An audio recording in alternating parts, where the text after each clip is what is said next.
Bismillahirrahmanirrahim. Assalamu alaikum dear students. Today we are going to start lecture number 32 from chapter number 5, Index Numbers. First of all, we are going to discuss quantity or volume index numbers. The formulas of Lespier, Parshis, Fishers and Marshall Edgeworth can be easily used to obtain quantity or volume index number by simply interchanging P's and Q's. The quantity relative is defined as Qn divided by Q naught into 100, where Qn is the quantity in a given or current year and Q naught is the quantity in a base year. The arithmetic mean of quantity relatives is equal to summation Qn over Q naught divided by n, where summation Qn over Q naught is the sum of all commodity quantity relatives and n is the number of commodity quantity relatives used. Now, the weighted aggregative volume or quantity index numbers are: first, Lespier's volume index. These are equal to Q naught n is equal to summation Qn P naught divided by summation Q naught P naught into 100. Parshis volume index are Q naught n is equal to summation Qn Pn over summation Q naught Pn into 100, and Fisher's volume index are equal to Q naught n is equal to under root summation Qn P naught divided by summation Qn P naught into summation Qn Pn over summation Q naught Pn into 100. Marshall Edgeworth volume index are equal to summation Q naught into P naught plus Pn divided by P naught plus Pn, Q naught into P naught plus Pn. ठीक है, इसके equal होगा. अब इसमें देखिए formulas में Laspeyres का जो फार्मूला है वो हमारे पास प्राइस इंडेक्स के लिए क्या फार्मूला है, वो है summation Pn Q naught divided by summation P naught Q naught. ठीक है, अब देखें यहाँ पे टाइम नहीं चेंज होगा, एन और नॉट वही रहेगा, यानी बेस ईयर ही रहेगा और करंट ईयर ही रहेगा उसकी. लेकिन चेंज क्या होगा इसमें, जैसा कि वो प्राइस इंडेक्स थे, यहाँ पे ये क्वांटिटी में जब चेंज होंगे तो पी जो है वो क्यू में चेंज हो जाएगा, यानी प्राइस जो है वो क्वांटिटी में चेंज हो जाएगी और क्वांटिटी जो है वो प्राइस में चेंज हो जाएगी. ठीक है, तो जहाँ पे पी एन था वहाँ पे क्या आ गया क्यू एन. ठीक है, और जहाँ पे Q नॉट था फार्मूले में वहाँ पे देखें P नॉट आ गया है. ठीक है, divided by summation P not Q not होता है. ठीक है, तो अब P की जगह क्या आ गया है, Q आ गया है, और Q की जगह क्या आ गया है, P आ गया. इसी तरह से पार्शीज के फार्मूला में भी आप देखें, आपके पास summation P N Q n होता है ऊपर. ठीक है, और divided by summation P naught Q n होता है कि नहीं होता. अब इसमें आप देखें समेशन पी एन की जगह क्या आ गया क्यू एन और समेशन क्यू एन की जगह क्या आ गया पी एन, यानी क्यू की जगह पी और पी की जगह क्यू आ जाएगा. प्राइस की जगह क्वांटिटी ले लेगी और क्वांटिटी की जगह प्राइस आ जाएगी. ठीक है, तो इस तरह से इन फार्मूलाज में. और फिशर्स फार्मूला जो है ये एल इंटू पी यानी दोनों के ज्योमेट्रिक मीन के इक्वल होता है. ये आपको पहले भी बता चुके हैं, क्वेश्चन भी हमने किए हैं. ठीक है, तो क्वांटिटी में क्या होगा कि इन दोनों का ये ज्योमेट्रिक मीन ही होगा, लेकिन ये क्वांटिटी इंडेक्स नंबर में प्राइस की जगह क्या आ जाएगी क्वांटिटी, और क्वांटिटी की जगह प्राइस जो है वो चेंज हो जाएगी. इसी तरह से मार्शल एजवर्थ का जो फार्मूला है वो हमारे पास होता है summation P N into Q naught plus P N divided by summation P naught into Q naught plus Q N के इक्वल होता है. तो यहाँ पे देखें अब P की जगह क्या आ गया है Q आ गया है, और Q की जगह यहाँ पे क्या आ गया है P आ गया है. तो इस तरह से ये फार्मूले जो हैं क्वांटिटी या वॉल्यूम इंडेक्स नंबर्स में ये चेंज हो जाएंगे. Now value index numbers. Just like price or quantity index numbers, we can obtain formula for value index numbers. Value index number is defined as summation Pn Qn divided by summation P naught Q naught into 100, where summation Pn Qn is the total value of all commodities in the given year and summation P naught Q naught is the total value of all the commodities in the base year. This is a simple aggregate index because the values have not been weighted. Other formula in which we can use weights to indicate the relative importance of the items can be formulated. Theoretical tests for index numbers.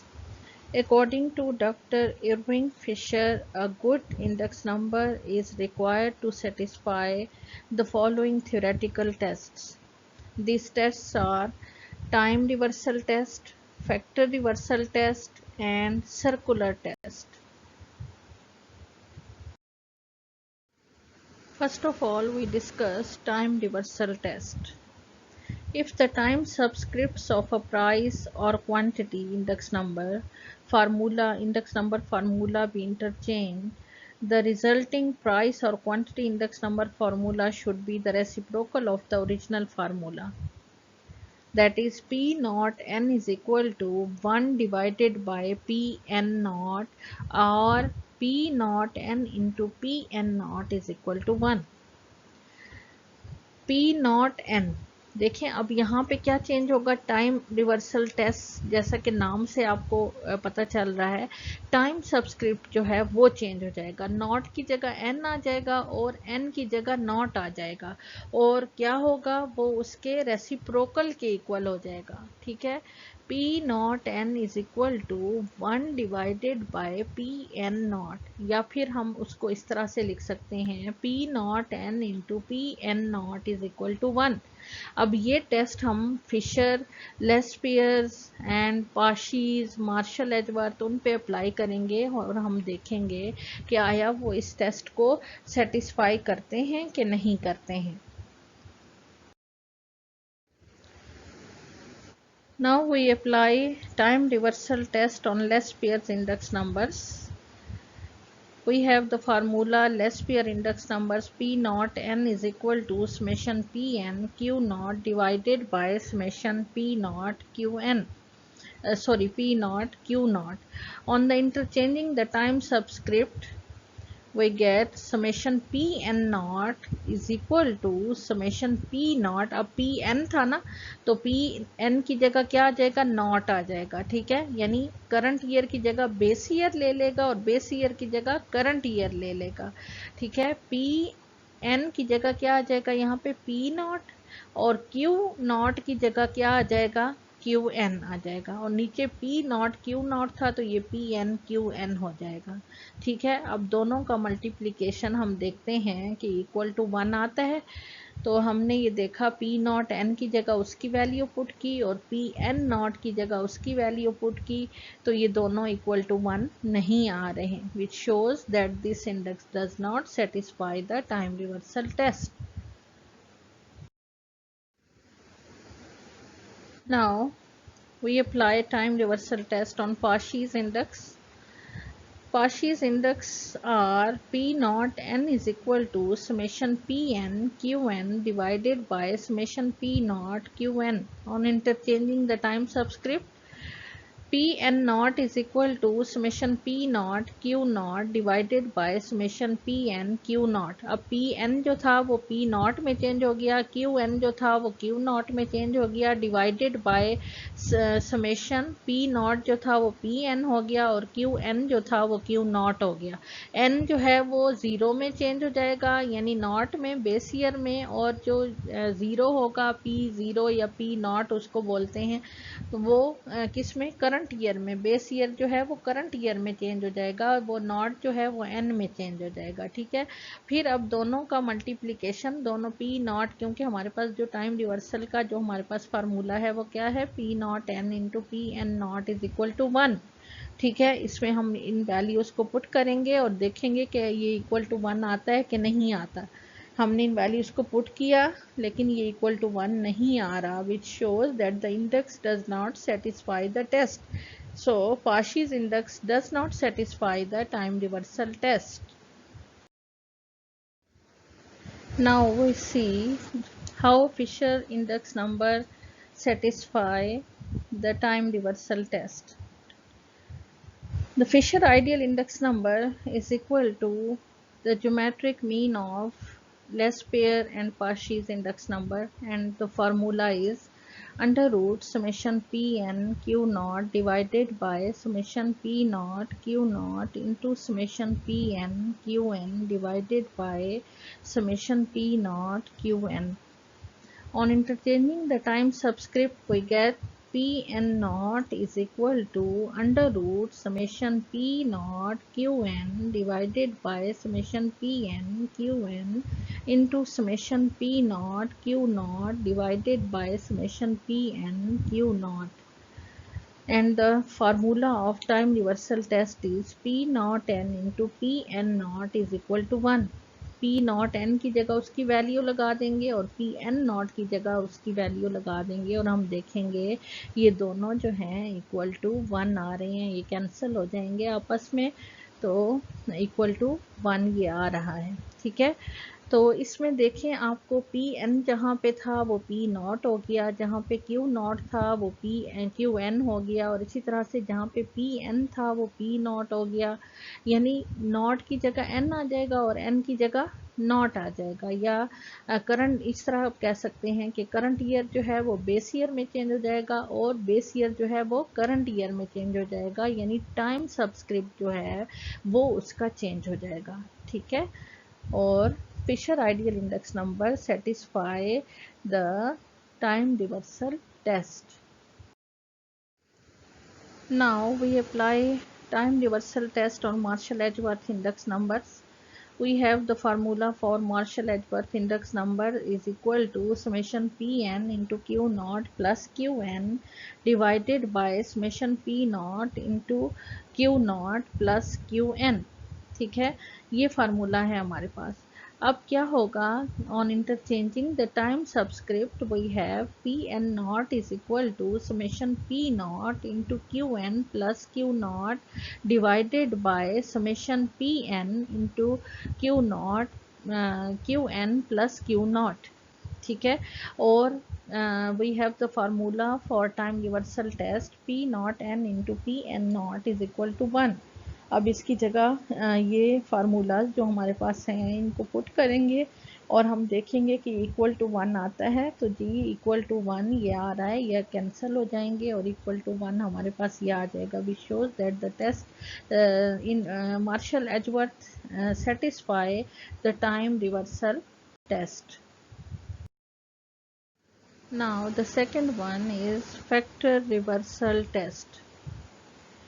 If the factors P's and Q's are the quantities, P's are the prices, occurring in a price or quantity index formula be interchanged so that a quantity or price index formula is obtained, then the product of the two index numbers should given the true value index number. It is symbolically written as P naught n into Q naught n is equal to value index, और value index किसके इक्वल होता है, summation P n Q n divided by summation P naught Q naught। यानी क्या होगा, आपके पास जो प्राइस इंडेक्स होंगे वो multiplied by the quantity index और दोनों इक्वल आने चाहिए किसके, वैल्यू इंडेक्स के, तो फिर हम कहेंगे कि ये सेटिस्फाई हो रहा है factor reversal test. Applying factor reversal test on Lespier index numbers, we have the Lespier index formula. P naught n is equal to summation p n q naught divided by summation p naught q naught. On interchanging the factors p's and q's, we get q naught n. p जो है वो q में change हो जाएगा और factor change हो रहा है, ठीक है ना। तो प्राइस को क्वांटिटी में हम चेंज कर रहे हैं, तो प्राइसेस जो हैं वो क्वांटिटीज़ में चेंज हो जाएंगी और जो क्वांटिटीज़ हैं वो किस में चेंज हो जाएंगी, प्राइसेस में चेंज हो जाएंगी। यानी Q की जगह P ले लेगा और P की जगह Q ले लेगा, ठीक है। तो Q naught N is equal to क्या हो जाएगा, समेशन P N किस में चेंज हो जाएगा, Q नॉट में, ठीक है। और जो Q नॉट है वो किस में चेंज हो जाएगा, Q N में चेंज हो जाएगा। P N चेंज होगा Q N में और Q नॉट जो है वो चेंज हो जाएगा P नॉट में, ठीक है। टाइम सब्सक्रिप्ट नहीं चेंज होगा, जो फैक्टर है यानी प्राइस जो है वो क्वांटिटी में चेंज हो जाएगी और क्वांटिटी जो है वो प्राइस में चेंज हो जाएगी, ठीक है। तो यहाँ पे क्या आ जाएगा, Q N summation Q N P naught divided by summation Q naught P naught, ठीक है। क्यू नॉट एन इसके इक्वल आ जाएगा।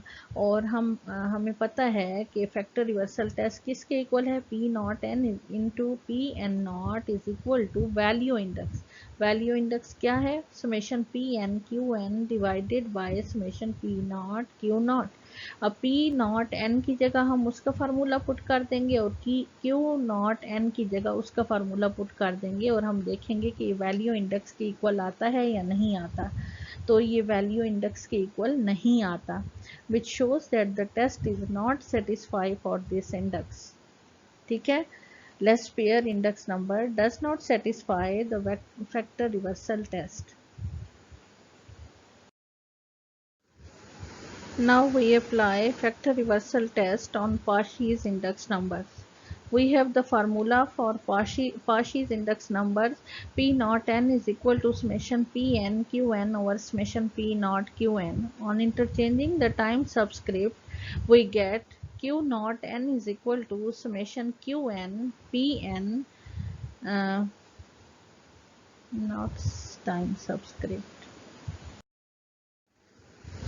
Now we apply factor reversal test on Fisher's ideal index numbers. The formula is P naught n is equal to under root summation P n q naught divided by summation P naught q naught into summation P n q n divided by summation P naught q n, ठीक है।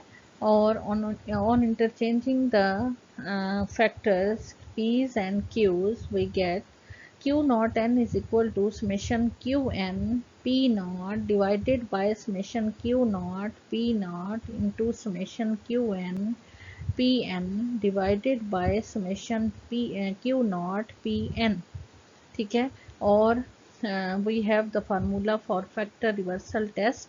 P naught n into Q naught n is equal to value index numbers and which is equal to summation P n Q n divided by summation P naught Q naught, ठीक है। दोनों की जगह उसका formula put कर देंगे तो हमारे पास ये इक्वल आ जाएगा summation P n Q n over summation P naught Q naught के। We say that the Fisher ideal index number satisfied the factor reversal test. Now we apply factor reversal test on Marshall-Edgeworth index. The formula for Marshall-Edgeworth price index numbers is equal to summation P n into Q naught plus Q n divided by summation P naught into Q naught plus Q n. On interchanging the P's and Q's, factors P's and Q's, we get Q naught n is equal to summation Q n into P naught plus P n divided by summation Q naught into P n plus P naught plus P n, ठीक है। अब हमारे पास क्या है formula factor reversal test का, P naught n into Q naught n is equal to value index number which are equal to summation P n Q n divided by summation P naught Q naught, ठीक है। अब इनकी जगह उनकी values put कर देंगे तो हम देखेंगे कि ये इक्वल आ रहे हैं कि नहीं आ रहे, ये इक्वल नहीं आ रहे, which shows that the Marshall Edgeworth does not satisfy the factor reversal test. The third test is circular test. If an index for the year B based upon the year A is PAB and for the year C based upon the year B is PBC, then the circular test requires that the index for the year C based upon the year A is PAC should be the same as if it were compounded of these two stages, that is PAC is equal to PAB into PBC. None of the weighted aggregate index numbers obeys this test unless the weights are constant. To illustrate this, we consider the aggregate price index numbers with fixed quantities or weights. Let Q0 denote the fixed weights and let A, B and C be any periods.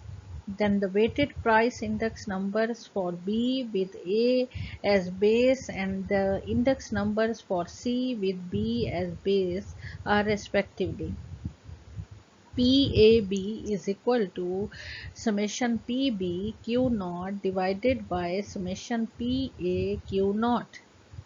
ठीक है, n को जो है वो किस में change कर लेंगे, यहाँ पे a और b में, ठीक है, a और b में चेंज कर लेंगे n को, और नॉट जो है बेस ईयर वही रहेगा, ठीक है, और p b c किसके इक्वल हो जाएगा, summation p c q naught divided by summation p b q naught and p a b into p b c it is equal to p a c, ठीक है, तो P a B की जगह उसकी value put कर देंगे और P b सी की जगह उसकी वैल्यू पुट कर देंगे और ये इक्वल आ जाएगा पी ए सी के, ठीक है।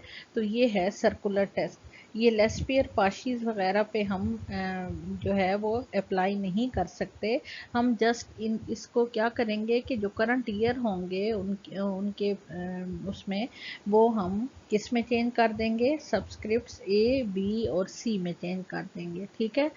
तो ये इसके इक्वल होगा। ये वैसे बीएससी लेवल पे पढ़ते हैं, आपको बस जस्ट इसका इंट्रोडक्शन मैंने कहा बता दूं, बाकी ये बीएससी लेवल पे ही हम पढ़ते हैं, ठीक है। आपके उसमें ये इसके न्यूमेरिकल या वो इससे रिलेटेड कोई नहीं है, बस जस्ट आपको पता हो टाइम रिवर्सल टेस्ट और वो जो है फैक्टर रिवर्सल टेस्ट वो ज़्यादा इम्पॉर्टेंट है, वो आपको पता चल उसका आपको ज़्यादा होना चाहिए। सर्कुलर टेस्ट जो है ये बीएससी लेवल पे आता है, वैसे मैंने आपको बता दिया है। Wholesale price index numbers. These index numbers are designed to measure changes in the goods produced in different sectors of the economy or in wholesale markets. These goods includes food grain, और food grain में कौन से होंगे, wheat है, rice हैं, etc.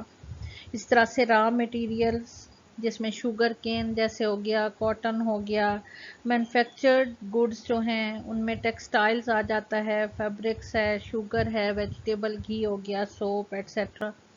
इस तरह से electricity, gas, petrol, building material वगैरह वगैरह, ठीक है। तो ये क्या है, ये होलसेल इंडेक्स नंबर जो हैं हम इसमें इनके अंदर जो चेंजेस होती हैं वो हमें बताते हैं, ठीक है। इन अशिया की जो क्वांटिटी में या इनकी प्राइसेस में जो चेंज है वो हमें बताते हैं और वो क्या कहलाते हैं, होलसेल प्राइस इंडेक्स नंबर।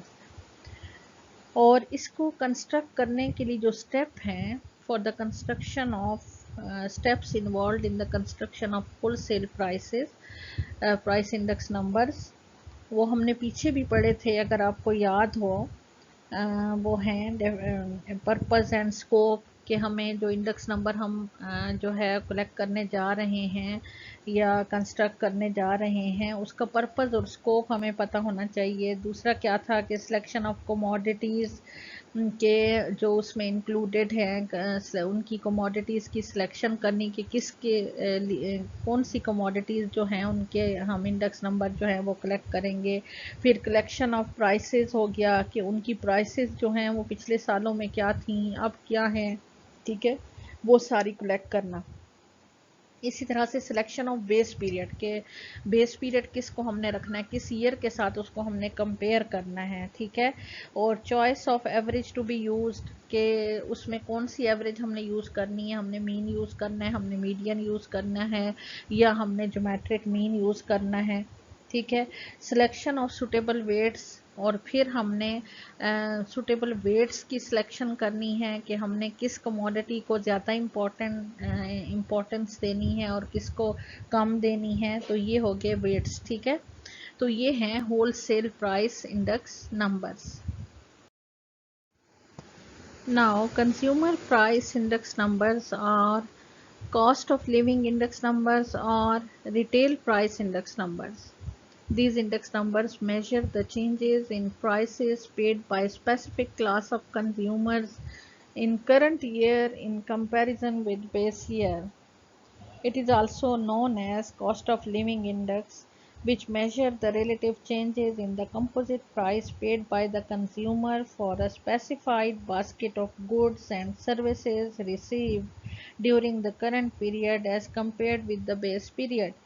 और वो basket specified basket of goods में क्या चीज़ें होंगी, जैसे फूड हो गई, हाउस रेंट हो गया, क्लोथिंग है, फ्यूल एंड लाइटिंग हो गया, education, transportation, medicine etcetera. Now construction of CPI. The first step is to clearly specify the class of people and locality where they reside, as far as possible a homogeneous group of people regarding their income and consumption pattern are considered. The next step is to conduct a household budget inquiry of the category of people concerned. The object of conducting a family budget inquiry is to determine the goods and services to be included in the construction of index numbers. The inquiry should include question on family size, number of earners, the quantity and quality of goods and services consumed, and money spent on them under various headings like the clothing and footwear, fuel and lighting, house rent, miscellaneous, etc. Next step is the collection of price. The collection of retail price is a very important at the same time very difficult task, because the prices may vary from place to place, from shop to shop. The prices of selected items both for the given and base period are obtained locality where the people reside or from where they make their purchase.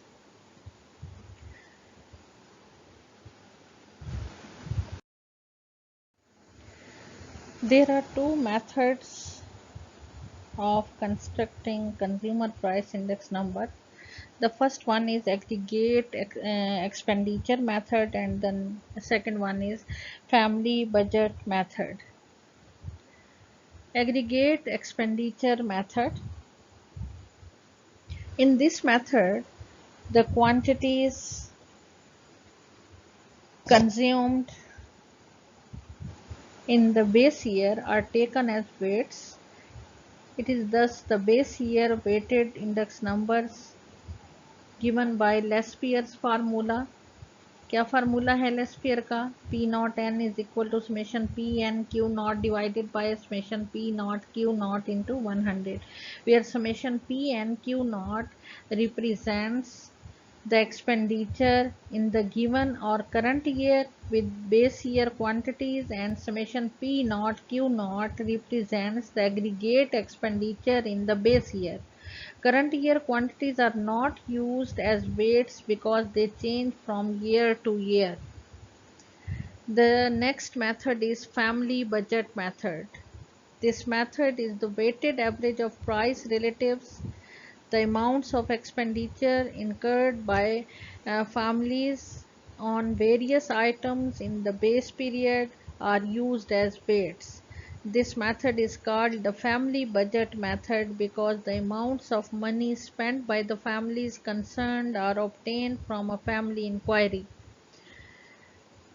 The formula used is P naught n is equal to summation P n over P naught into W divided by summation W, and it is written as summation Wi divided by summation W into 100. कैसे? क्योंकि P N over P naught किसके इक्वल होता है? आई के इक्वल होता है, ठीक है। तो ये आई डब्ल्यू हो जाएगा, ये डब्ल्यू आई इसको हम लिख सकते हैं, ठीक है। Where W is equal to P naught Q naught and I is equal to P N over P naught. Example 5.8 from your book on page 234. The question is, the following table gives average annual prices of 8 commodities for the years 1956 and 1962.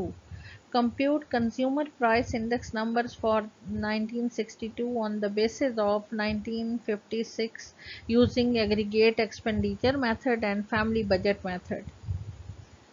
Commodities हैं, wheat है, rice है, sugar, ghee, milk, vegetables, mutton and fuel. और quantities दी हुई हैं और unit of price दिया हुआ है और आगे प्राइसेस हैं 1956 की और 1962 की। 1962 is the current year and 1956 is the base year, और क्वांटिटीज़ जो हैं वो भी बेस ईयर क्वांटिटीज़ आपको दी हुई हैं। तो देखें सोल्यूशन में सबसे पहले हमने क्या करना है। क्वांटिटीज़ हैं, इनको क्यू नॉट होगा क्योंकि ये बेस ईयर की क्वांटिटीज़ आपको गिवन है और हमने यूनिट इसका गिवन है क्योंकि, तो हमने ये देखना है कि जो हमें क्वांटिटीज़ दी हुई हैं क्या यूनिट भी उसका वही है, ठीक है। अब देखें, हमें क्वांटिटी जो फर्स्ट दी हुई है वीट की वो है केजी में, 20 केजी है, लेकिन उसका यूनिट ऑफ प्राइस क्या दिया हुआ है? रुपीस पर मंड दिया हुआ है, ठीक है। तो हम क्या करेंगे, उसको हम मंड में चेंज करेंगे। 20 केजी को हम मंड में चेंज कर देंगे तो मंड जो होता है उसमें 40 केजी होते हैं, ठीक है। तो हम क्या करेंगे, 20 को 40 पे डिवाइड कर देंगे तो हमारे पास ये आ जाएगी क्वांटिटी पर 0.5 मंड। हमने 20 केजी को मंड में चेंज किया तो 20 डिवाइडेड बाय 40 हम करेंगे तो ये हमारे पास आ जाएगा 0.5 मंड। हमने उसको, क्योंकि उसकी यूनिट ऑफ प्राइस जो दी हुई है रुपीस पर मंड दी हुई है, तो हम इसकी क्वांटिटी को भी केजी से मंड में चेंज कर देंगे, ठीक है, ताकि यूनिट सेम हो जाए। फिर नेक्स्ट जो वैल्यू है राइस की क्वांटिटी जो दी हुई है वो है 8 केजी, ठीक है, और उसका यूनिट भी देखें रुपीस पर मंड में दिया हुआ है, तो इसको भी हम मंड में चेंज कर देंगे। 8 डिवाइडेड बाय 40, 40 एक मंड में कितने केजी होते हैं? 40 किलोग्राम होते हैं। तो हम क्या करेंगे, 8 डिवाइडेड बाय 40 करेंगे तो हमारे पास नेक्स्ट राइस के लिए जो क्वांटिटी आ जाएगी वो 0.2 मंड आ जाएगी, ठीक है। हमने केजी को मंड में चेंज कर दिया। अब शुगर में देखें, उसको वो भी केजी में दी हुई है और उसका यूनिट जो है वो पर मंड में है, तो इसको भी हम मंड में चेंज करेंगे। तो 2 को डिवाइडेड बाय 40 करेंगे तो हमारे पास ये आ जाएगा 0.05 मंड, ठीक है। नेक्स्ट है घी। अब घी की देखें 1 केजी, ये भी केजी में दिया हुआ है और इसका यूनिट जो है वो रुपीस पर मंड दिया हुआ है, ठीक है। तो इसमें हम क्या करेंगे, इसको भी हम 1 को डिवाइड कर देंगे 40 पे तो ये हमारे पास 0.025 मंड आ जाएगा, ठीक है।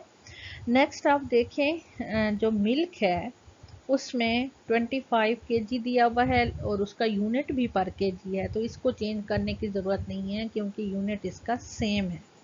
इसी तरह से वेजिटेबल में देखें 16 केजी दिया हुआ है और उसका आगे जो प्राइस का यूनिट दिया हुआ है वो भी रुपीस पर केजी है, तो इसको भी चेंज करने की ज़रूरत नहीं है, ये एज इट इज़ आ जाएगी क्वांटिटी 16 kg। इसी तरह से मटन की देखें, उसका भी यूनिट सेम है, तो उसको भी चेंज करने की ज़रूरत नहीं है, वो उसी तरह से 5 kg आ जाएगी।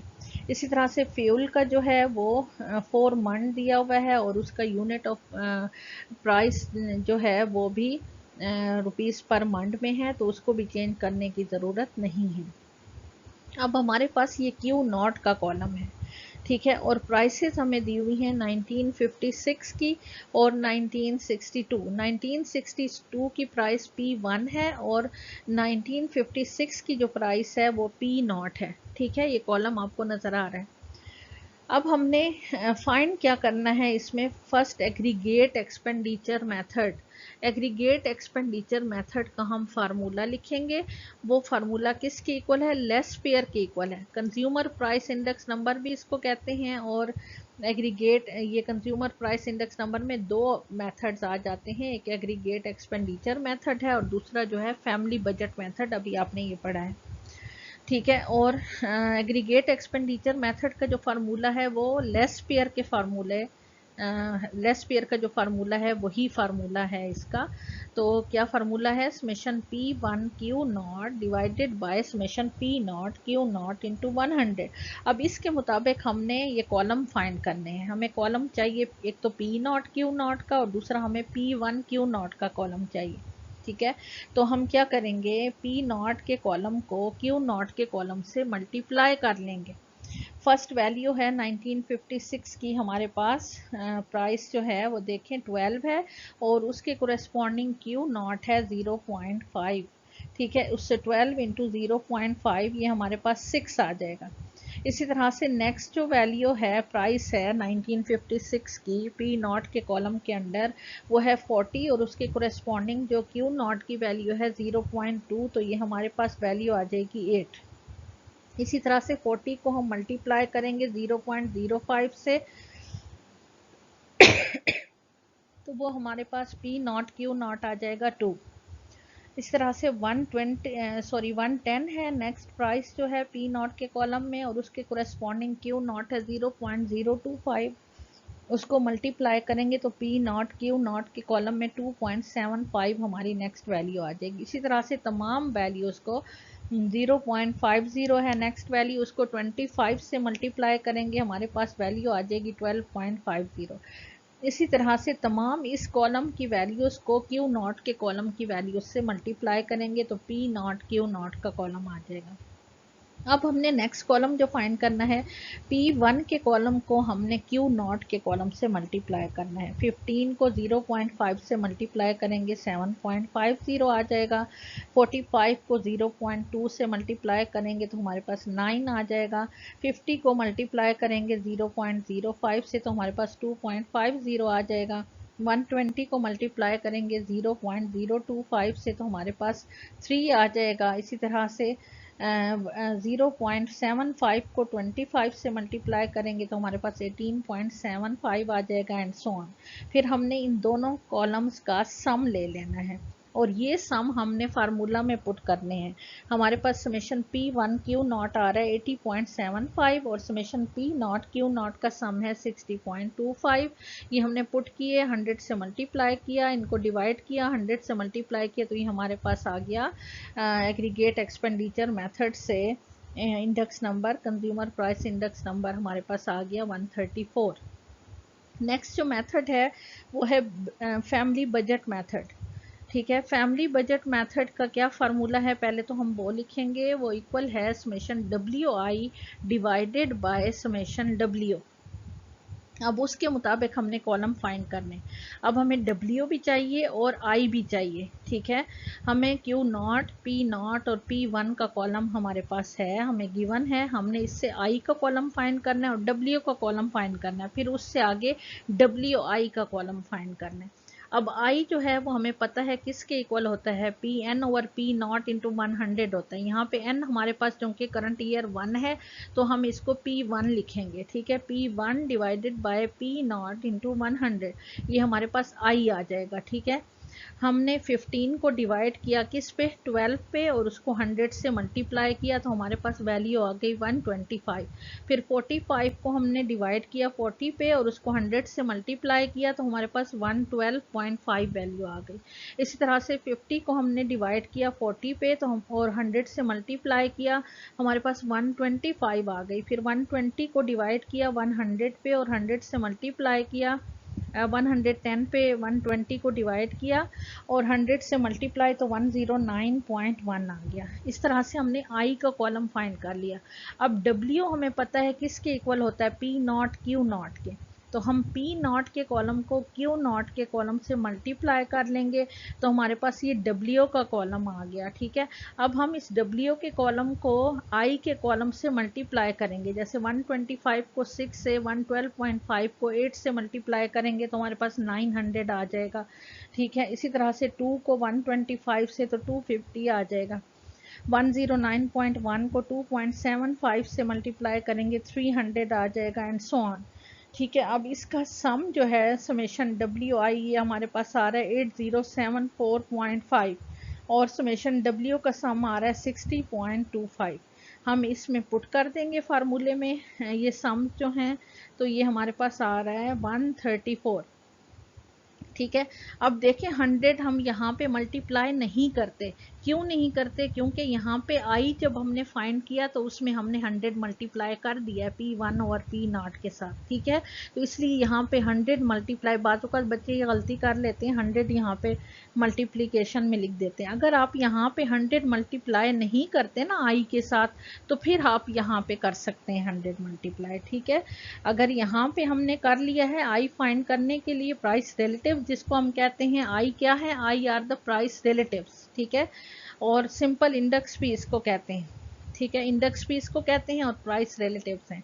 तो P1 ओवर P0 इंटू 100 यहाँ पे हमने कर दिया, तो यहाँ पे हमें लिखने की ज़रूरत नहीं है। तो बच्चों आज हमने ये जो है टॉपिक इसका कंप्लीट कर लिया, कंज्यूमर प्राइस इंडेक्स नंबर का, और आज हमारा चैप्टर ये कंप्लीट हो गया है। इस चैप्टर को बहुत अच्छे तरीके से आपने करना है। इसमें इम्पॉर्टेंट जो हैं वो शुरू के जो क्वेश्चन आपने किए using mean, median and geometric mean, वो क्वेश्चन ज़रूर आता है पेपर में।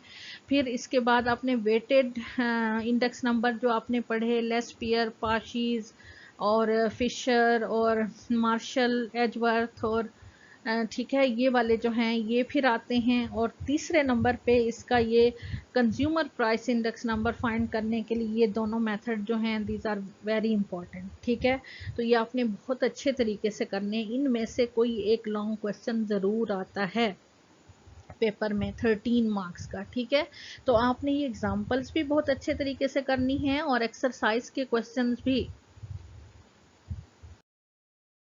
Example is 5.10 on page 236. Question is compute the cost of living index numbers by using weighted average of price relative method. ठीक है, और इसमें टेबल हमें गिवन है क्वेश्चन, आइटम्स हैं ABCDE और बेस ईयर प्राइस हमें दी हुई है यानी P0 है हमारे पास, और फिर करंट ईयर प्राइस हमें गिवन है P1 और फिर वेट्स हमें गिवन है। तो ठीक है, हमने क्या फाइंड करना है, वेटेड एवरेज ऑफ रिलेटिव, जिसका फार्मूला किसके इक्वल है, summation I W divided by summation W के। ठीक है, तो हमें इसमें डब्ल्यू तो हमें वेट्स गिवन है, हमें क्या चाहिए, आई का कॉलम चाहिए। तो आई हम किस से फाइंड करेंगे, P1 ओवर P0 इंटू 100 से। ठीक है, अब P1 हमारे पास 8 है और उसके कोरेस्पॉन्डिंग P0 है 13। 8 डिवाइडेड बाई 13 इंटू 100 ये हमारे पास आ जाएगा 61.54। इसी तरह से 22 डिवाइडेड बाई 15 इंटू 100 146.67 आ जाएगा। इसी तरह से 185 डिवाइडेड बाई 249 इंटू 100 74.3 आ गया, और एंड सो ऑन। हमने तमाम आइटम्स के लिए फाइंड कर लेना है। फिर हमने डब्ल्यू के कॉलम से इस आई के कॉलम को मल्टीप्लाई करना है। डब्ल्यू हमारे पास 6 है फर्स्ट और ये है 61.54 आई जो है। इसको जब मल्टीप्लाई करेंगे तो ये आता है 369.24। इसी तरह से नेक्स्ट जो वेट है वो है 5 के कोरेस्पॉन्डिंग जो आई की वैल्यू है वो 146.67 है। इससे मल्टीप्लाई करेंगे तो हमारे पास डब्ल्यू आई नेक्स्ट आ जाएगा 733.35। ठीक है, नेक्स्ट हमारा आई जो है वो है 74.3 और उसके कोरेस्पॉन्डिंग वेट है 4। ठीक है, तो उससे मल्टीप्लाई करेंगे तो 297.2। इस तरह से हम पूरा डब्ल्यू आई का कॉलम फाइंड कर लेंगे। इसका सम हमारे पास आ रहा है 1656.29 और यहाँ फार्मूला में इसके जो हैं सम्स वो पुट कर देंगे। समेशन W18 आ रहा है वो पुट कर देंगे, डिवाइड करेंगे तो हमारे पास ये आंसर आ जाएगा 92.016। ये क्वेश्चन भी पेपर में आ चुका है, इम्पॉर्टेंट है। Question number 5.11 part A from your exercise on page 252. The question is, the following table gives the index numbers of 3 commodities in 2000. Calculate the weighted average of these index numbers when food, fuel and light and clothing are given weights of 5, 1 and 3 respectively. अब यहाँ पे हमें W given है, ठीक है, food, fuel and light, food जो है 111 और फ्यूल एंड लाइट जो है 105 और क्लोथिंग 106। ये क्या दिया हुआ है, ये हमें आई दिया हुआ है। ठीक है, प्राइस रिलेटिव्स दिए हुए हैं, आई गिवन है। ठीक है, और वेट्स हमें गिवन है वो है 5, 1 एंड 3। तो हमने क्या फाइंड करना है, इसमें weighted average of relative method हमने अप्लाई करना है जो कि इक्वल होता है P naught N is equal to summation W I divided by summation W के। तो हमने डब्ल्यू आई का कॉलम फाइंड कर लेना है, डब्ल्यू के कॉलम को आई के कॉलम से मल्टीप्लाई करना है। तो ये हमारे पास डब्ल्यू आई का कॉलम आ जाएगा और इसका सम हमारे पास आ रहा है 978 और समेशन डब्ल्यू हमारे पास आ रहा है 9। इस फार्मूला में पुट करेंगे तो हमारे पास ये आ जाएंगे वेटेड एवरेज ऑफ रिलेटिव जो कि इक्वल आ रहा है 108.67 के। ये इंपॉर्टेंट है, शॉर्ट क्वेश्चन में ये क्वेश्चन आया हुआ है। इसका बी पार्ट इसी क्वेश्चन का है, the following figures give the average annual prices in USA for beef and mutton. Construct an index of meat prices giving weights 2 and 1 for beef and mutton respectively. यानी beef को 2 wait दिया गया और mutton को 1 weight दिया गया। Take the year 1935 as base. ठीक है, ये ईयर्स गिवन है हमें और प्राइस इन डॉलर है जो कि बीफ की हमें गिवन है और मटन की भी गिवन है। ठीक है, बीफ की प्राइसेस हैं 54, 54, 61, 62, 61, 72, 72, 76 एंड 79 और मटन की प्राइसेस हैं 75, 73, 78, 62, 68, 85, 76, 79 एंड 96। अब हमने इसमें भी प्राइस रिलेटिव मेथड हमने weighted average of relative method हमने जो है यूज़ करना है। तो इंडेक्स नंबर हमने फाइंड करने हैं। इसमें प्राइस रिलेटिव सबसे पहले हमने फाइंड करने हैं। प्राइस रिलेटिव फॉर बीफ हम करेंगे, फिर फॉर मटन हम करेंगे। ठीक है, तो इसमें देखें हमने बीफ जो है उसकी प्राइस रिलेटिव्स कैसे होंगी, वो अपने ऊपर 1935 जो है वो बेस पीरियड है तो उसकी जो प्राइस होंगी वो अपने ऊपर डिवाइड होंगी और बेस ईयर आपको पता है कि 100 के इक्वल होता है। ठीक है, उसका प्राइस रिलेटिव 100 के इक्वल आता है। फर्स्ट 100 आ जाएगा इसके लिए भी और मटन के लिए भी। ठीक है, फिर नेक्स्ट वैल्यू 1936 के लिए 54 है, 54 फिर उससे पहले वाली भी 54 है, उस पर डिवाइड होगी, 100 से मल्टीप्लाई होगी तो ये भी 100 आ जाएगा। फिर नेक्स्ट वैल्यू है 61, 1937 के लिए बीफ की जो नेक्स्ट वैल्यू है 61 है। 61 डिवाइडेड बाय 54, 1935 जो है ये बेस ईयर है और इसकी प्राइस जो होगी 54 उसी पे ही सब डिवाइड होंगे तो ये प्राइस रिलेटिव्स आ जाएंगे फिक्स बेस मेथड से। ठीक है, तो ये सारे प्राइस रिलेटिव्स हमने फाइंड कर लिए। फिर मटन के लिए भी इसी तरह से हम फाइंड करेंगे और एंड पे इंडेक्स नंबर कैसे आएगा, उसमें वेटेड मीन आपने फाइंड करना है कि जो है इसकी जो वैल्यूज़ हैं जो आपके प्राइस रिलेटिव्स हैं इनको उसके वेट से मल्टीप्लाई करना है। अब बीफ जो है उसका वेट 2 था। ठीक है, 2 × 100 प्लस मटन का क्या है 1 है तो उसको 1 इंटू उसकी फर्स्ट जो है वो प्राइस रिलेटिव 100 है, 100 से मल्टीप्लाई करेंगे, डिवाइडेड बाय 2 + 1, उसके वेट के सम पे डिवाइड होगा। ठीक है, तो ये फर्स्ट वैल्यू आ जाएगी 99.1। नेक्स्ट जो है सॉरी 99 नहीं 100 आ रहा है, 100 आ रही है। ठीक है, नेक्स्ट जो है वो आपकी जो है 100 है बीफ के लिए प्राइस रिलेटिव, 100 को 2 से मल्टीप्लाई करेंगे 200 आ जाएगा, प्लस इसकी मटन की जो आपके पास प्राइस रिलेटिव आ रहा है वो है 97.33, उसको हम 1 से मल्टीप्लाई करेंगे और डिवाइडेड बाय 2 + 1, तो ये हमारे पास 99.1 आ जाएगा। इसी तरह से नेक्स्ट के लिए 109.7 आ जाएगा, फिर 104.1 आ जाएगा, उससे अगले के लिए 105.53। ठीक है, तो इस तरह से तमाम इंडेक्स नंबर जो हैं हम फाइंड कर लेंगे। ये इम्पॉर्टेंट है question. Question 5.12 from your exercise, construct consumer price index number for the following data using aggregate expenditure method and family budget method.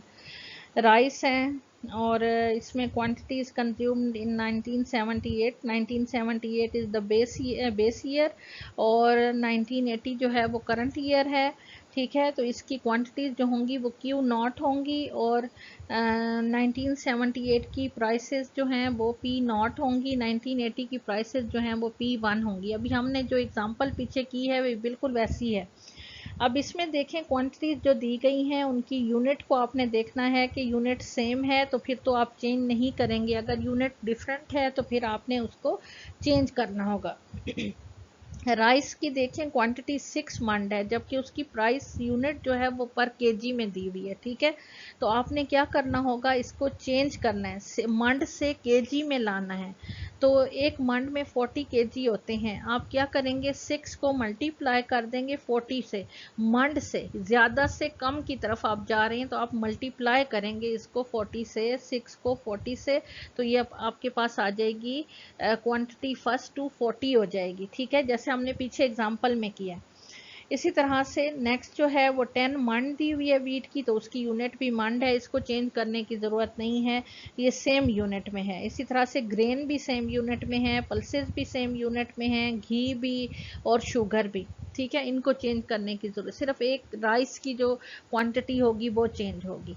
आगे आपने उसी तरह से आई का कॉलम, पहले तो आपने एग्रीगेटिव एक्सपेंडिचर मेथड के लिए लेस्पियर का मेथड है, P1 Q नॉट का कॉलम हमें चाहिए और P नॉट Q नॉट का कॉलम हमें चाहिए। ठीक है, जो 1978 की प्राइसेस हैं वो P नॉट हैं, वो कॉलम हो जाएगा, और 1980 की प्राइसेस जो हैं वो P1 वो कॉलम है, और ये क्वांटिटी जो हैं ये Q नॉट है हमारे पास। ठीक है, तो इससे ये कॉलम फाइंड कर लेंगे, इनके सम इसमें पुट करेंगे फार्मूला में, हमारे पास एग्रीगेटिव एक्सपेंडिचर मेथड आ रहा है 115.79। अब हमने नेक्स्ट फैमिली बजट मेथड के लिए जो कि फार्मूला है summation I W divided by summation W, उसके लिए हमें आई चाहिए। आई किसके इक्वल होता है, प्राइस रिलेटिव जो हैं P1/P0 इंटू 100 के, उससे हम आई का कॉलम फाइंड करेंगे, P1 के कॉलम को P0 के कॉलम से डिवाइड करेंगे। ठीक है, P1 की हर वैल्यू जो है वो P0 की कोरेस्पॉन्डिंग वैल्यू से डिवाइड होगी और 100 से उसको मल्टीप्लाई करेंगे। ठीक है, फिर डब्ल्यू जो है किसके इक्वल होता है, P0 Q0, P0 Q0 का जो हमने कॉलम फाइंड किया वो इक्वल टू डब्ल्यू के होता है। ठीक है, तो आई के कॉलम को डब्ल्यू के कॉलम से मल्टीप्लाई करेंगे तो इसका सम जो है उसमें पुट करेंगे, और समेशन डब्ल्यू आ रहा है 2850, उस पर डिवाइड करेंगे, तो फैमिली बजट मेथड से जो कंज्यूमर प्राइस इंडेक्स नंबर हैं वो हमारे पास आ रहे हैं 115.79। इसी तरह से क्वेश्चन नंबर 5.13 है, an inquiry into the budgets of the middle class families in a city in England gives the following information। Articles हैं, फूड है, रेंट है, क्लोथिंग है, फ्यूल है, मिसलेनियस, और इनकी परसेंटेज दी हुई है 35%, 15%, 20%, 10% एंड 20, और 1928 की प्राइसेस हैं और 1929 की प्राइसेस हैं। What changes in cost of living the figure of 1920 show as compare to 1928। ठीक है, 1928 क्या है, बेस ईयर है, 1929 जो है ये करंट ईयर है। ठीक है। और ये जो परसेंटेजेस दी हुई हैं ये क्या हैं, ये डब्ल्यू हैं, ये डब्ल्यू हैं। और प्राइस ऑफ 1928 ये क्या है, पी नॉट है। और 1929 की जो प्राइस है ये आपकी P1 है। ठीक है, आपने आई का कॉलम फाइंड करना है, और आई का कॉलम किससे फाइंड होगा, P1 over P naught into 100। और डब्ल्यू आपको वेट्स जो हैं ये गिवन है 35, 15, 20, 10 एंड 20। ठीक है, परसेंटेज में ये जो ऊपर गिवन है। तो आपने आई का कॉलम फाइंड करना है, इसको डब्ल्यू के कॉलम से मल्टीप्लाई करना है, और उसको cost of living index number summation W I divided by summation W उस फार्मूले में पुट किया, तो हमारे पास आंसर आ गया 97.87। ठीक है, तो इसमें हम लिख सकते हैं कि 97.87 जो है वो इससे कम है 100 से, तो हम लिख सकते हैं कि ये फॉल हुआ है इसके अंदर 2.1315 का। ठीक है, इन 1929। Students, this is your today's home task. Solve this question from your exercise question number 5.11 part C। A और B पार्ट मैंने अभी आपको करा दिया है। Question number 5.14 part A and B, question number 5.15 and question number 5.18। Today we have completed the chapter number 5 index numbers. Solve these problems and send in your subject group.